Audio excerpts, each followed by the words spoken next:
Voilà, bonjour tout le monde, j'espère que vous allez bien. Très heureux d'être avec vous encore ce soir pour cette réunion. Et sans plus tarder, j'aimerais qu'on puisse vraiment prendre ces chants ensemble, qu'on puisse demander à Dieu de venir nous visiter, qu'on puisse prendre ces chants de tout notre cœur.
puissance. Envoie ta puissance, rends-nous les témoins d'un royaume qui se répand.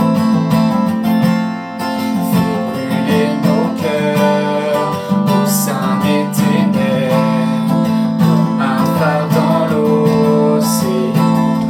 Notre Père plein de bonté, Dieu de tendresse, Dieu de tendresse et de grâce, pour ce monde que tu as tant aimé, fais briller sur nous ta face. Esprit de Dieu, Esprit du Dieu vivant, souffle du nord, souffle du sud, souffle de l'est, souffle de l'ouest, Esprit de Dieu, Esprit du Dieu vivant, souffle des quatre vents. Souffle des quatre vents et descend sur nous, descend sur nous, alors que ton règne vienne, que ton règne vienne, ta volonté soit faite sur la terre comme au ciel. Sur la terre comme au ciel, que ton règne vienne, ta volonté soit faite sur la terre comme au ciel, sur la terre comme au ciel.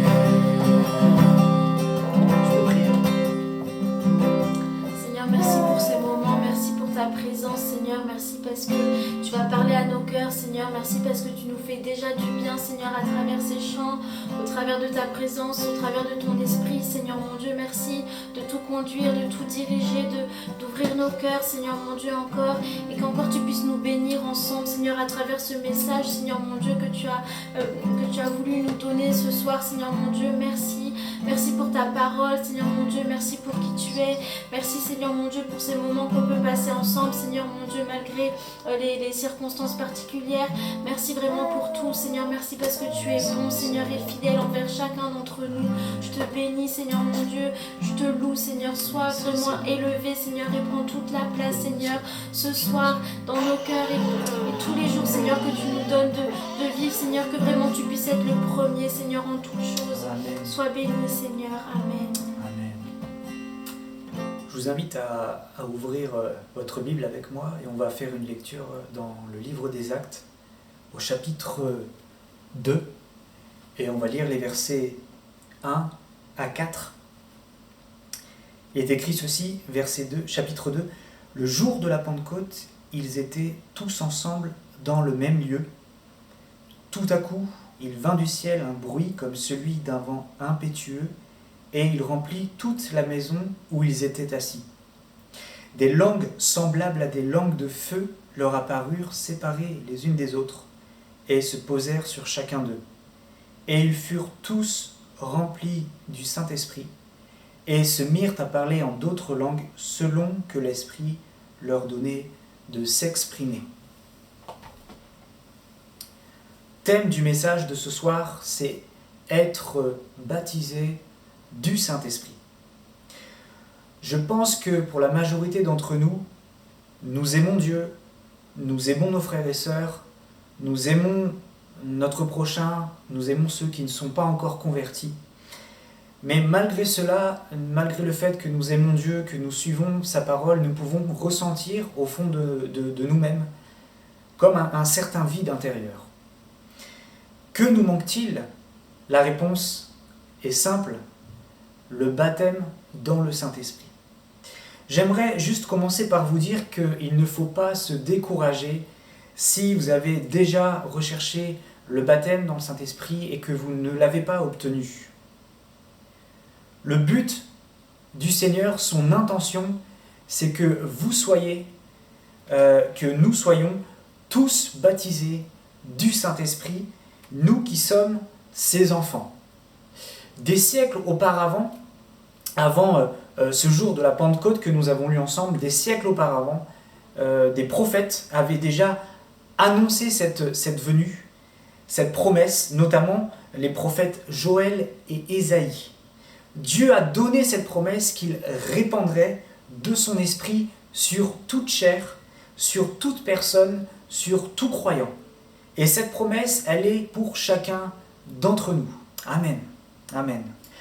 Avant d'aller plus loin, je voulais aussi noter l'importance, souligner le fait que l'esprit n'est pas une simple puissance, comme parfois certains peuvent le croire. L'esprit n'est pas une simple force, mais le Saint-Esprit est véritablement une personne.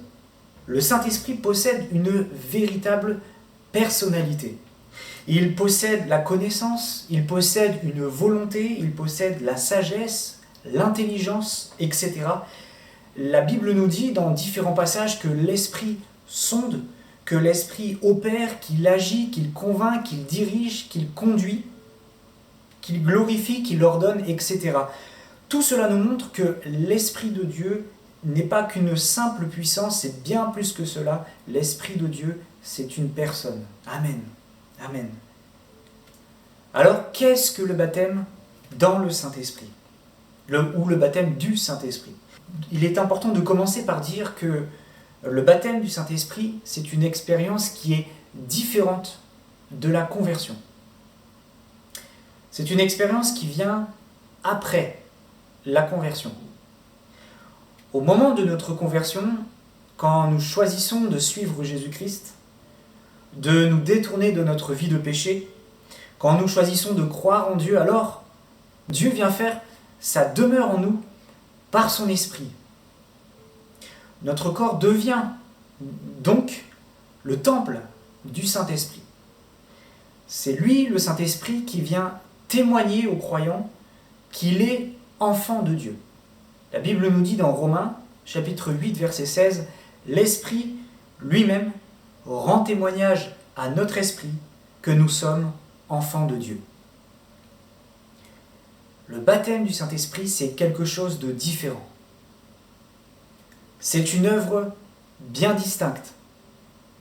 Le verbe « baptiser », dans le grec, quand on regarde le grec, c'est le mot grec « baptizo » qui signifie en fait « immerger », « plonger entièrement ». Et d'ailleurs, il faut plutôt dire « baptiser dans le Saint-Esprit ». Je prends souvent cette image pratique pour illustrer ce qu'est le baptême dans le Saint-Esprit. Bien sûr, c'est qu'une image qui peut nous permettre de peut-être mieux comprendre. Imaginez un verre d'eau que vous remplissez, et vous remplissez ce verre jusqu'à ce qu'il déborde. Le baptême dans le Saint-Esprit, c'est bien plus qu'être rempli du Saint-Esprit, c'est un débordement. C'est une immersion totale dans l'Esprit, c'est une plénitude, une abondance de l'Esprit dans notre vie. C'est ce qui s'est passé ce jour-là, au jour de la Pentecôte. Passage qu'on a lu ensemble nous a parlé de ce qu'était pour ses disciples le baptême dans le Saint-Esprit. Je crois que cette promesse, elle est pour chacun de nous encore aujourd'hui. C'est un cadeau que Dieu veut donner à tous les croyants, à tous ceux qui placent leur confiance en Jésus. C'est une promesse qui nous est accordée. Il faut noter d'ailleurs que Jésus n'a pas commencé son ministère public avant d'être rempli du Saint-Esprit. Jésus a reçu le Saint-Esprit juste après son baptême d'eau. Il a commencé son ministère public à partir de ce moment-là. La Bible nous dit, dans Luc 4, versets 18 et 19, « L'Esprit du Seigneur est sur moi, parce qu'il m'a oint pour annoncer une bonne nouvelle aux pauvres. Il m'a envoyé pour guérir ceux qui ont le cœur brisé, pour proclamer aux captifs la délivrance et aux aveugles le recouvrement de la vue, pour renvoyer libres les opprimés, pour publier une grâce du Seigneur L'Esprit du Seigneur est sur moi parce qu'il m'a oint. Il m'a oint. Jésus est notre modèle. Jésus est notre exemple. Et chaque croyant authentique doit aspirer à rechercher de tout son cœur le baptême dans le Saint-Esprit. Alors je vais voir avec vous 5 raisons pour lesquelles il est important d'être baptisé de l'Esprit. J'aurais pu en développer d'autres, mais je vais me contenter de 5 ce soir pour chacun de nous. 5 raisons. Pourquoi est-il important, nécessaire, d'être baptisé dans le Saint-Esprit? Première raison, pour être un témoin efficace de Jésus. Pour être un témoin efficace. Je crois que Dieu parle aux inconvertis de plein de manières différentes, de différentes manières. Par exemple, il peut parler au travers d'un film, il peut parler au travers d'un flyer, il peut parler au travers d'un chant, d'une vidéo, etc. Mais je crois que rien ne remplacera le témoignage d'un chrétien rempli du Saint-Esprit. Pourquoi l'évangile s'est rapidement répandu dans les premiers temps de l'Église? Il n'y avait pas d'internet, il n'y avait pas de voiture, il n'y avait pas de téléphone portable, il n'y avait pas toutes ces choses. L'évangile, la bonne nouvelle de Jésus-Christ se répandait parce que les chrétiens témoignaient et parce qu'ils étaient remplis du Saint-Esprit. Le premier but d'être baptisé dans le Saint-Esprit, c'est de nous donner une puissance pour être efficace dans le témoignage et dans l'annonce de la bonne nouvelle, dans l'évangélisation.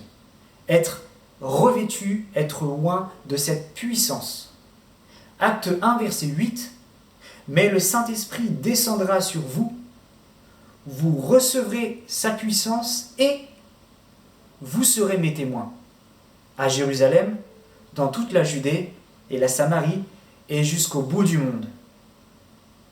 Vous recevrez sa puissance et vous serez mes témoins. » Voilà la première raison qui doit nous encourager à rechercher le baptême dans le Saint-Esprit pour être un témoin efficace de Jésus. Parfois, on ne sait pas quoi dire.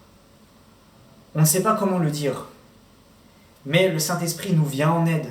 Le Saint-Esprit est là pour nous aider. Il est là pour remplir notre bouche. Alors pourquoi être baptisé dans le Saint-Esprit? Premièrement, pour être un témoin efficace de Jésus. Amen. Deuxième raison, c'est que le Saint-Esprit nous rend forts. Luc 24, verset 49. « Et voici, j'enverrai sur vous ce que mon Père a promis, mais vous, restez dans la ville jusqu'à ce que vous soyez revêtus de la puissance d'en haut. » Comment les disciples pouvaient-ils chasser des démons? Parce qu'ils étaient soumis à Dieu, c'est vrai, premièrement, mais aussi parce qu'ils étaient remplis du Saint-Esprit. Comment les disciples pouvaient-ils accomplir des miracles? Parce qu'ils étaient remplis du Saint-Esprit. Bien sûr que toute la gloire revient toujours à Dieu, parce que c'est lui qui accomplit les miracles, parce que c'est lui qui opère des choses extraordinaires, mais il désire nous utiliser, que nous soyons ses instruments entre ses mains, que nous soyons simplement des canaux qui puissent nous utiliser. Mais pour cela, nous avons besoin d'être conduits et d'être remplis du Saint-Esprit. Par le Saint-Esprit. Le Saint-Esprit nous rend forts. La puissance du Saint-Esprit. Il n'y a rien d'égal à la puissance du Saint-Esprit. Amen. Troisième raison, le Saint-Esprit est là pour nous conduire. Il conduit le croyant dans toute la vérité. La Bible nous dit dans Jean 16, verset 13, « Quand le Consolateur sera venu, l'Esprit de vérité, il vous conduira dans toute la vérité. Car il ne parlera pas de lui-même, mais il dira tout ce qu'il aura entendu et il vous annoncera les choses à venir. » Le Saint-Esprit agit chez le croyant. Mais il agit aussi, premièrement, chez l'incroyant. Oui, c'est l'Esprit de Dieu qui convainc les cœurs de péché, de justice et de jugement. Si nous avons un jour été convaincus de péché, nous avons réalisé que nous étions véritablement des pécheurs éloignés de Dieu, c'est parce que le Saint-Esprit est venu nous convaincre. Et c'est lui qui nous a poussés à nous repentir. Et le Saint-Esprit a agi comme cela en nous. Mais je crois que le Saint-Esprit ne s'arrête pas uniquement à cet aspect-là. Le Saint-Esprit agit aussi dans la vie du croyant. Il agit parce qu'il enseigne, il corrige, il conduit dans toute la vérité. Il nous aide à marcher dans une vie qui plaît à Dieu, dans une vie qui est conforme à sa parole. D'ailleurs, c'est le Saint-Esprit qui a inspiré les auteurs de la Bible, c'est Dieu qui a soufflé sa parole et nous en avons besoin, bien sûr. La Bible nous dit que l'Esprit nous aide à marcher en nouveauté de vie. Oui, le Saint-Esprit nous aide et nous conduit dans notre vie de tous les jours. Nous avons besoin d'être conduits, d'être remplis, d'être dirigés par le Saint-Esprit. Le Saint-Esprit nous aide aussi à mieux comprendre la parole de Dieu, comme je l'ai dit, à la méditer, à la mémoriser. Jean 14, verset 26, il nous est dit « Mais le Consolateur, l'Esprit Saint, que le Père enverra en mon nom, vous enseignera toutes choses et vous rappellera tout ce que je vous ai dit. » En étant remplis du Saint-Esprit, Pierre et Jean vont permettre à un boiteux de pouvoir être guéri, de pouvoir remarcher, de pouvoir glorifier Dieu. Mais la suite nous montre que Pierre et Jean vont être jetés en prison. Et après avoir été traduits devant les chefs des peuples, les anciens, les scribes, et devant le souverain sacrificateur, donc ça fait du beau monde, il aurait dit ceci par rapport à Pierre et Jean: « Par quel pouvoir ou au nom de qui avez-vous fait cela ?» Voilà cette question qu'on leur pose.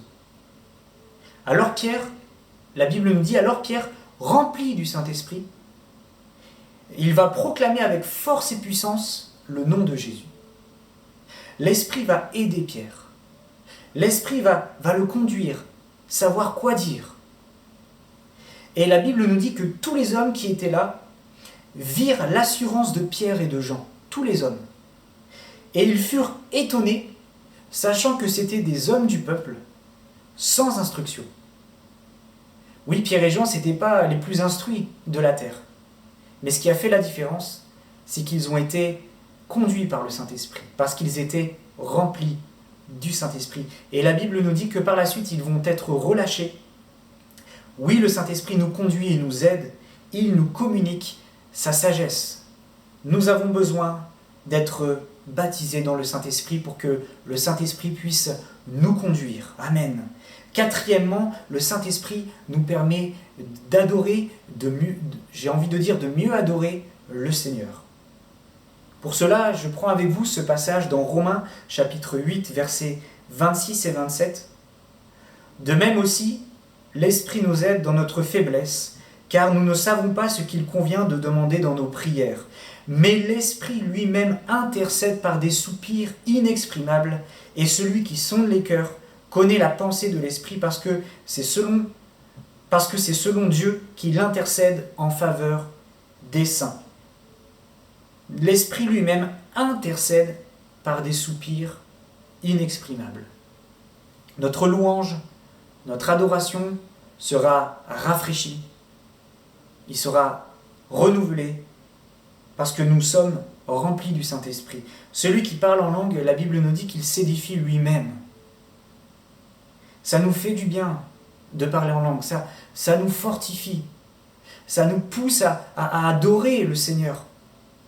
Le Saint-Esprit est celui aussi qui inspire nos prières. Parfois, le Seigneur nous met à cœur des personnes, des situations.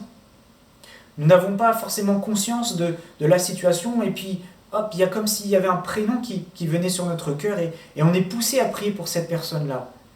Pourquoi ? Parce que c'est le Saint-Esprit qui vient nous aider. Le Saint-Esprit inspire nos prières. Il nous conduit dans la louange et l'adoration.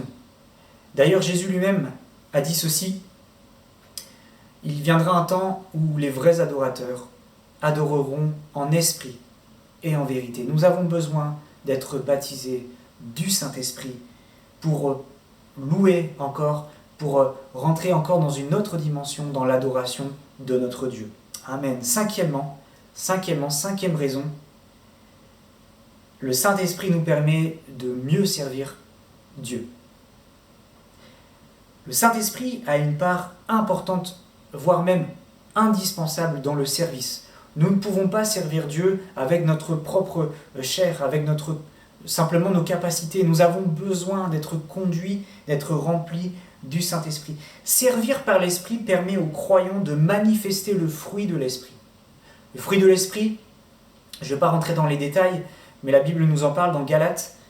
C'est l'amour, la paix, la joie, la patience, la bonté, etc. Nous avons besoin de développer ce fruit pour glorifier le Seigneur, mais pour aussi mieux servir le Seigneur. Servir par l'Esprit nous permet aussi d'exercer les dons spirituels. Le baptême de l'Esprit, le baptême dans le Saint-Esprit, c'est la porte d'entrée pour vivre les dons spirituels, pour vivre les dons surnaturels. C'est l'Esprit qui distribue comme il veut à chacun les dons qui ne nous appartiennent pas. Ces dons nous sont confiés et ils ne sont pas permanents dans notre vie. Celui qui, par exemple, a le don de guérison ne guérit pas tout le monde. C'est l'Esprit qui lui permet de pouvoir exercer ce don par moment. Donc le baptême de l'Esprit, c'est une porte obligatoire pour exercer les dons spirituels que l'Esprit distribue comme il le veut. Les dons spirituels ont deux buts bien précis. Le premier but des dons spirituels, c'est d'édifier l'Église, de faire grandir l'Église spirituellement. Le deuxième but des dons spirituels, c'est l'évangélisation. On peut par exemple citer dans les dons spirituels, mais je ne vais pas rentrer dans les détails ce soir, on peut citer la parole de sagesse, la parole de connaissance, la prophétie, etc. Paul nous encourage à aspirer aux dons les meilleurs. Je n'irai pas plus loin ce soir, mais je vous invite si vous voulez, à la suite de cela, de lire dans 1 Corinthiens au chapitre 12, où l'apôtre Paul, inspiré par le Saint-Esprit, nous décrit les différents dons spirituels. En tout cas, sachez une chose, c'est que si nous voulons vivre les dons spirituels, nous devons passer par cette porte d'entrée qui est le baptême dans le Saint-Esprit. Nous avons besoin d'être remplis de l'Esprit pour pouvoir pratiquer ces dons. Servir par l'Esprit nous permet donc, je termine, nous permet donc de pouvoir être équipés pour témoigner, pour être efficace, pour être fortifié, pour être conduit, pour être spirituel. Nous avons besoin du baptême dans le Saint-Esprit. La question qui se pose maintenant, c'est pour qui ? Qui peut être baptisé dans le Saint-Esprit ? Pour cela, j'aimerais prendre avec vous ce chapitre 2 dans le livre des Actes, Acte 2, versets 37 et 39. Après avoir entendu ce discours, ils eurent le cœur vivement touché, et ils dirent à Pierre et aux autres apôtres, « Hommes, frères, que ferons-nous » Pierre leur répondit, « Repentez-vous, et que chacun de vous soit baptisé au nom de Jésus-Christ, on parle du baptême d'eau ici, pour le pardon de vos péchés, et vous recevrez le don du Saint-Esprit. Car la promesse est pour vous, pour vos enfants, et pour tous ceux qui sont au loin, en aussi grand nombre que le Seigneur, notre Dieu, les appellera. » Amen. Amen. Ce baptême ne concerne pas uniquement les premiers chrétiens, les chrétiens des premiers siècles. Ce baptême, il est pour tous les chrétiens de toute génération. Dieu nous donne dans sa parole quelques conditions indispensables pour recevoir ce baptême. Il y a quelques conditions et il faut pouvoir, bien sûr, les mettre en pratique. Première condition, pour recevoir le baptême dans le Saint-Esprit, il nous est dit ici dans ce passage, c'est qu'il faut avoir accepté Jésus dans sa vie comme son Sauveur et son Seigneur, et il faut s'être repenti de ses péchés et de tous ses péchés. accepter Jésus, croire en lui et s'être repenti de tous ses péchés. Cela veut dire qu'il faut avoir demandé pardon à Dieu pour ses péchés, les avoir abandonnés entre les mains de notre Dieu. Il ne faut pas vivre dans le péché, il faut obéir à la parole de Dieu. Acte 5, verset 32, nous sommes témoins de ces choses, de même que le Saint-Esprit que Dieu a donné à ceux qui lui obéissent. Donc il faut obéir au Seigneur pour être baptisé dans le Saint-Esprit. Deuxième condition pour recevoir le don du Saint-Esprit, il faut croire qu'encore aujourd'hui Jésus est capable et que Jésus baptise du Saint-Esprit. Il faut le croire. C'est pourquoi je vous dis, tout ce que vous demanderez en priant, croyez que vous l'avez reçu et vous le verrez s'accomplir. Marc 11, verset 24. Le baptême dans le Saint-Esprit, il faut croire que c'est pour nous encore aujourd'hui. Il faut croire que c'est pour nous personnellement, que Dieu nous donne cette promesse à chacun d'entre nous. Il faut avoir confiance en Dieu et en sa parole et croire que ce que nous avons lu ensemble ici, nous pouvons le vivre pour chacun d'entre nous. Troisième chose, le Saint-Esprit est donné à ceux qui ont soif. On ne peut pas forcer quelqu'un qui n'a pas envie de boire. Vous êtes d'accord avec ça? Parfois, quand on fait des visites l'été, on conseille aux personnes âgées, c'est normal, de pouvoir boire régulièrement. Et puis, très souvent, les personnes âgées nous disent « mais j'ai pas forcément soif ». Et nous, on leur dit quand même « oui, c'est vrai, peut-être que tu n'as pas soif, mais il faut quand même se forcer ». Mais on ne peut pas forcer quelqu'un qui ne veut pas boire. C'est pour cela que Jésus ne peut pas accorder le Saint-Esprit à ceux qui n'ont pas soif. Si tu n'as pas soif, si ce soir tu n'as pas envie d'être baptisé dans le Saint-Esprit, le Seigneur ne va pas forcer. Par contre, si tu as une vraie soif, alors écoute cette promesse que Jésus te donne. Dans Jean chapitre 7, « Si quelqu'un a soif, qu'il vienne à moi et qu'il boive. Celui qui croit en moi, des fleuves d'eau vive couleront de son sein, comme dit l'Écriture. » Si tu as soif, viens à Jésus. Si tu as soif d'être baptisé dans le Saint-Esprit, approche-toi de Jésus. C'est lui qui baptise du Saint-Esprit. Alors il faut avoir soif. Et dernière condition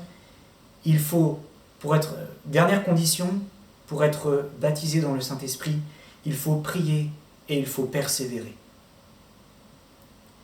Luc 11, verset 13. « Si donc, tout mauvais que vous êtes, vous savez donner de bonnes choses à vos enfants, à combien plus forte raison le Père Céleste donnera-t-il l'Esprit Saint à ceux qui le lui demandent ?» Le baptême est accordé en réponse à nos prières. Et nous avons besoin de passer un temps dans la prière pour demander au Seigneur de venir nous remplir du Saint-Esprit. Il faut le demander. La Bible nous dit « Demandez et vous recevrez. Cherchez et vous trouverez. Frappez et l'on vous ouvrira. » Il faut insister, il faut persévérer. Il faut rechercher ce baptême de tout son cœur. Il faut rentrer dans la présence de Dieu et lui demander. Et lui demander, ça peut mettre du temps, mais le Seigneur est fidèle. Et il va le faire parce qu'il l'a promis dans sa parole. Persévérons et il faut s'attendre à le recevoir. Amen. Dernier point très important pour terminer ce message ce soir. Comment savoir si je suis réellement baptisé dans le Saint-Esprit? Ce qui caractérise l'ensemble des croyants qui ont goûté à ce baptême, c'est le parler en langue.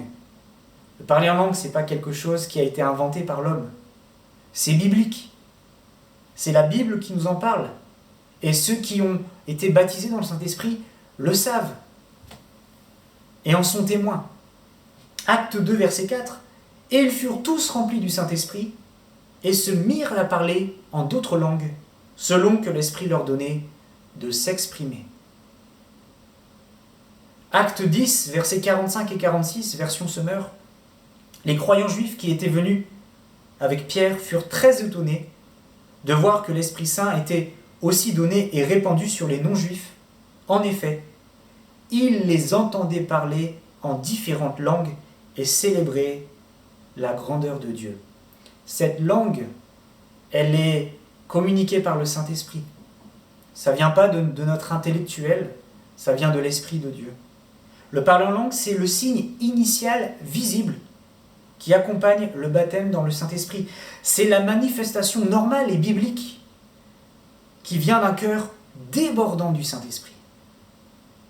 On se met à parler une langue qu'on ne connaît pas, qu'on n'a pas apprise, parce qu'elle est inspirée, parce qu'elle vient de Dieu. Ce sont des paroles de vie. On est tellement rempli de l'Esprit, notre cœur est tellement débordant, tellement rempli de l'Esprit, qu'on se met à parler dans d'autres langues pour glorifier Dieu. C'est quelque chose de spontané. On ne se force pas, mais parce qu'on est tellement rempli de l'Esprit, il y a cette plénitude, et notre cœur déborde du Saint-Esprit. Amen. On se met à parler une langue qu'on ne connaît pas. Donc, pour résumer, le parler en langue vient confirmer le baptême dans le Saint-Esprit. Alors, je conclus ce soir. Arrêtons de penser qu'on est trop jeune, qu'on n'est pas assez bon, qu'on ne le mérite pas. Oui, c'est vrai, nous ne le méritons pas. C'est un cadeau, une grâce de Dieu. Le baptême dans le Saint-Esprit, on l'a vu ensemble, est nécessaire, indispensable à tout chrétien. Quel qu'il soit et quelle que soit sa place dans l'Église, nous avons besoin d'être remplis. Nous avons besoin de l'Esprit de Dieu. L'Esprit de Dieu, on l'a vu ensemble, nous permet d'être efficaces dans le témoignage. Il nous rend forts, il nous conduit, il nous enseigne, il nous aide.